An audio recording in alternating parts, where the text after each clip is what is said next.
What I wanted to focus on was how and why to discover more in each sales meeting. So I'm going to go ahead and share my screen, click present really quickly. Now, these 10-minute teaches are supposed to be very quick, very tactical, but I think we'll address a lot of the objections and the questions that I get from when we talk about introducing more discovery. And before I dive in, I am curious, Jose, like what if your discovery meetings look like right now? Are they, before you do a demo, are they 30 minutes, an hour? What does that look like? So we try to, first meeting, we try to do it 20, 30 minutes. Okay. And then from there, we're able to actually go to the second meeting. Again, we try to keep it below 45 minutes. We always try to keep it below 45 minutes. And is the second meeting usually, is it demo focused or is it a deeper discovery? Yeah, I mean, we go into demo, pretty fast. Okay. Yeah. We're trying to, even if it's demo, to really just focus on, summarizing the first meeting, second meeting, and then it's like, this is what our standing is. And then just going into, let's show you some things that resonate with what you're saying in terms of the product. Mm-hmm. And Deepak, what about you now? I don't know if you've had any changes to your discovery. Yeah, so I think we do a half an hour discovery call in the beginning, and then depending on that call, we'll typically follow it up with either a tailored demo if we learn enough, which has happened in a few cases, or if we don't know enough, then we'll do sort of a vision demo, and we now have a script for a vision demo that we run fairly quickly, although sometimes that can go long if there's questions. But we try to leave the second part of the second meeting, which again, it depends on how the first meeting goes, but say 45 minutes to an hour, typically the second meeting runs. Yeah. So very helpful. Thank you. So there's a couple of things, when we think about discovery, there's a lot of reasons why we might not discover, or for example, when I give the discovery template, I don't know, Deepak, you might have seen it. Mm-hmm. It's a lot of discovery, right? I mean, or even sometimes I can even get into some of the decision process in the very first call. And these are what, even top organizations like Salesforce, and I don't know about you, but when I compare my own sales process to Salesforce's, it's a little bit different, right? They have a lot of prestige, a ton of inbound leads. So we want to keep that in mind. But I do want to bring it up because, some of the world's best-selling organizations really do prioritize a lot of discovery. But if we try to implement discovery into our current processes, a lot of things come up. So some common things I hear are that, when are we supposed to fit in discovery questions, right? Like, I feel like I'm always running out of time and I don't have enough space in my meetings to incorporate more questions. Or I hear a lot of times that clients are just pushing for a demo. They don't want discovery questions. So I am curious if you have any of those challenges, and if you tried to incorporate more discovery, what happens? Yeah, I think that's certainly, I think it is a challenge where we realize, after the fact, we always realize that we missed these few things. Part of it is we are still getting trained. I think part of it, as you said, is sometimes it's, you feel like you're not giving enough, and you just keep asking, and you're going to turn them off after a certain point because they're getting their time. So you got to give something. So, I mean, definitely, I would say, we're definitely getting a lot better based on the notes that I'm seeing coming out. But, typically further down the road, because we still don't know who the ultimate buyer is, or especially I feel like we're doing a much better job on the needs assessment and understanding their needs and even kind of asking some of those questions. But especially when it comes to everything else around who, and I think we're still uncomfortable asking those questions. Yeah. Really valuable. And I love what you even said, so it sounds like it's a little bit of the how or the what, because you're like, we're still learning. And I think a lot of that also is we're still learning what to ask and what questions work best. And even when you're changing your habits, it can be really hard sometimes to even know, how to do that. I also loved what you said about, the deep-rooted fear is if I ask too many questions, I'm going to be pesky and turn them off. And the other thing you said in terms of like, I feel like they are coming to the meeting expecting one thing, which is to hear about our company. So I feel like I have to give them something in exchange.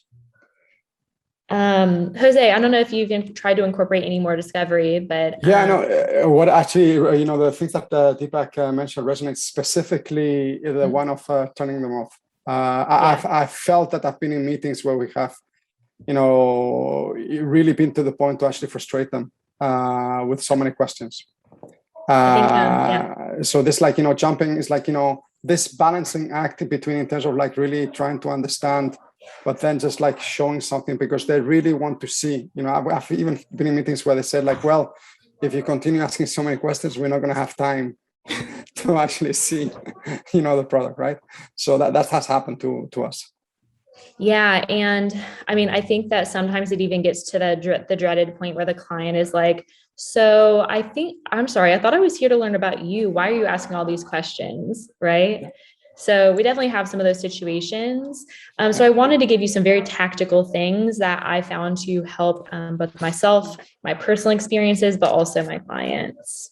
We're going to keep these quick and easy. But the first thing that really makes a big difference is simply making the time. Matt, I don't know about you, but when I talk to clients, a lot of times I'm like looking at their sales process. I'm like, it makes sense that we can't discover a lot, because even like the difference between a 30-minute meeting and a 60-minute meeting, it's twice the amount of time. And especially as you mentioned, Deepak, where most clients do expect you to go over some of your product or to do an introduction.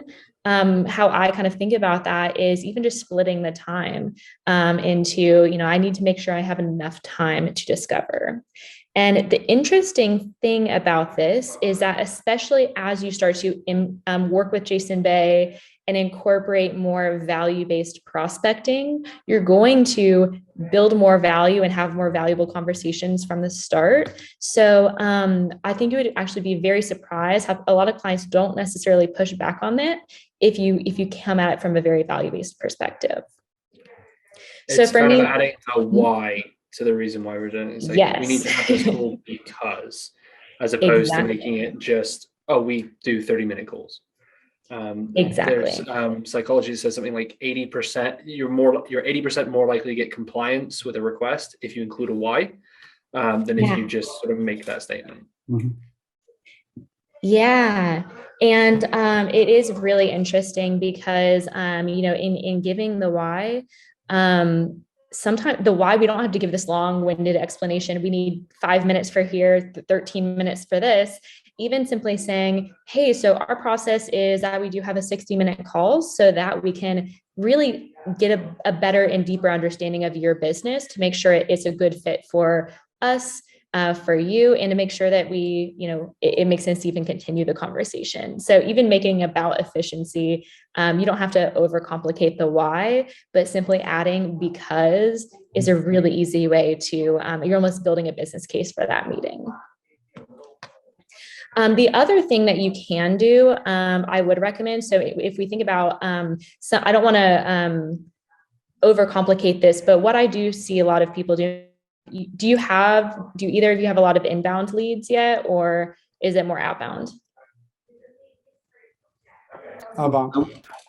Yeah. Yeah, for us, I would say it's not a lot of either, but it's mostly, it's a lot of inbound these days that we are dealing with, but it's So I did want to include one caveat, which is a lot of times I would recommend a 30-minute call for qualification for inbound leads, just to make sure the deeper discovery call makes sense, because a lot of times they're not as qualified.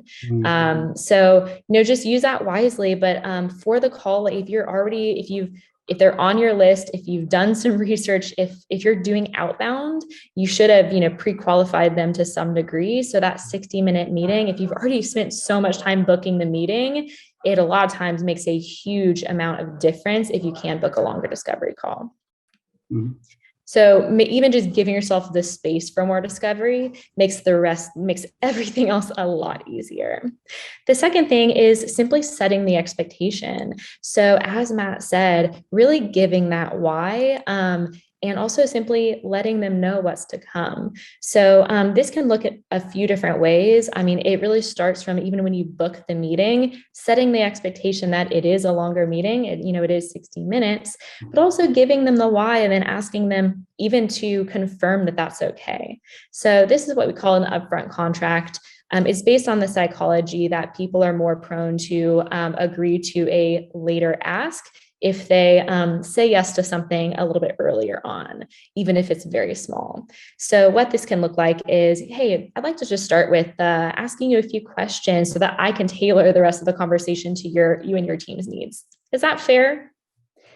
Works really well. It's really easy. If you want to extend it, you can also say, typically, if we do feel like it makes sense to continue the conversation, that would look like we can actually dive into a deeper technical demo on the next call. Is that okay? And even letting them know, to your point about like our clients are just wanting a demo, actually saying like, hey, like the whole point of the call today is to dive into your needs, to really figure out what we would even show you on that demo. And sometimes I even say, we might actually have I know we have limited time today. I actually might, I'm going to make a list of things that we want to cover on that demo. So if I, just in the sake of time, I might, take some notes. And then once we have a more technical person on the call in the next one, we can dive into those topics. Have y'all used upfront contracts, or are you or your sales team using this strategy today? I'm not sure. When you say upfront contracts, you mean, I thought this was a generic term for that statement, like. Yeah. So you can actually use this strategy in a few different places, but the most, I would say the most consistent one is at the very beginning of the meeting when you are giving the agenda. So simply saying, so what we'll cover today is the whole goal is to learn more about your business, to ask you a few questions so that we can tailor the rest of the conversation. Typically, the next call would be a deeper technical demo where we'll dive into the details of the product once we know what we want to show you. Is that fair? And you would be surprised how much of a difference this makes in priming them for that discovery. Just from, the human nature, we really want to know what to expect.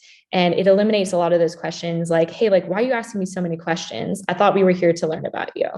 It's a very easy, and Matt, I don't know about you, but it makes a huge difference. And you also notice Matt even did an upfront contract in this training. This is why we start out by setting expectations, letting you know how it works, and really priming you just to feel comfortable and confident, so that you're not sitting on the training and be like, what is happening? Why are we asking about wins? It makes a big difference.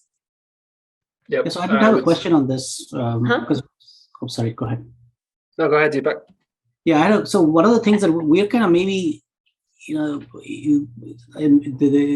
just looking of a scenario that happened recently where I think Sylvie did a really good, I thought, the initial, what was supposed to be a qualification call was an inbound lead, but I looked at the notes and I'm like, well, this is, we got a lot of information about their needs and what they're looking for. So right in the very next meeting, we kind of started out with a situation slide, which is part of the, the demo design. So if we put that up there and then we kind of use that as a way to say, okay, this is about our understanding based on what you told us at the last call. And there's some new people in the call. What we're seeing is that most people kind of maybe because, nobody wants to say this is, they say, yes, let's go.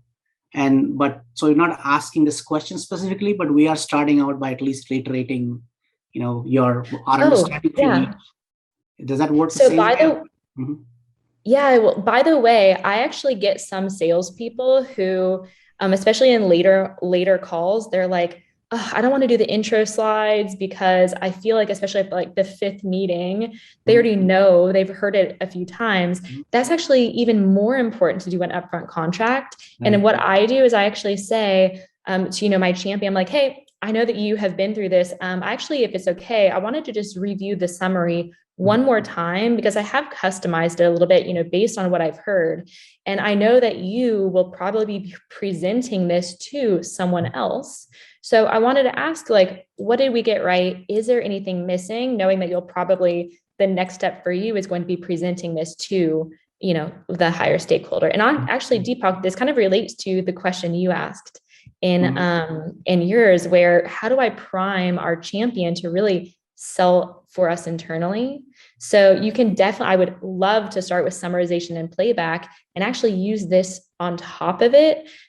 Because in my experience, how I would use continuous discovery is, instead of just presenting them a summary, I would actually ask them a few more questions.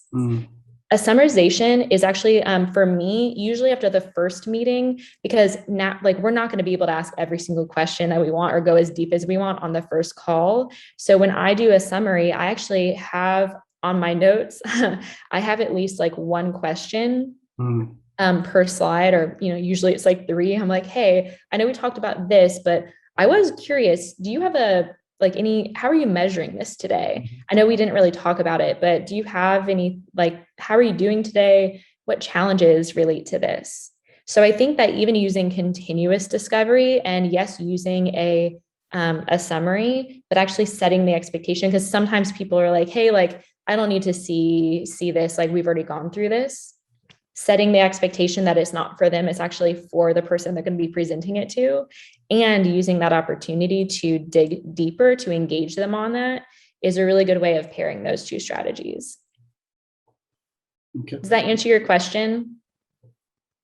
Yeah, I think that makes a lot of sense, because we probably should do both.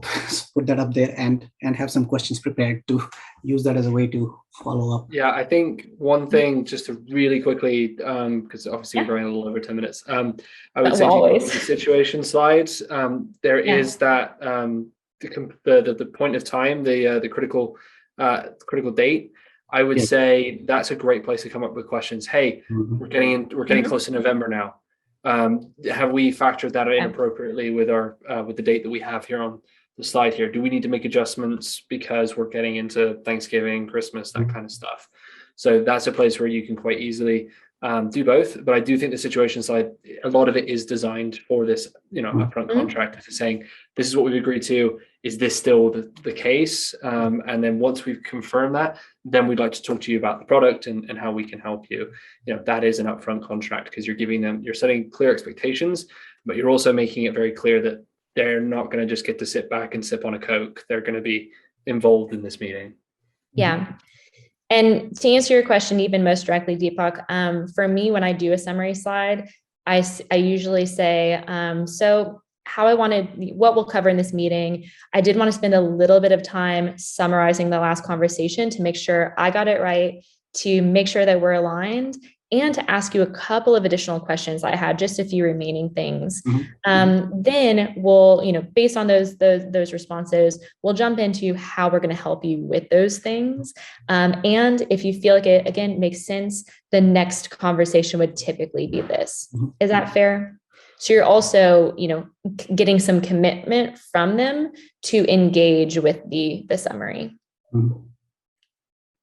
Yep.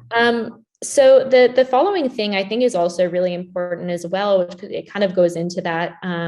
When you're thinking about how you're spending time on the call, I think a lot of us feel like, okay, well, if I can get the basics down in 30 minutes, then, why do I need to extend it?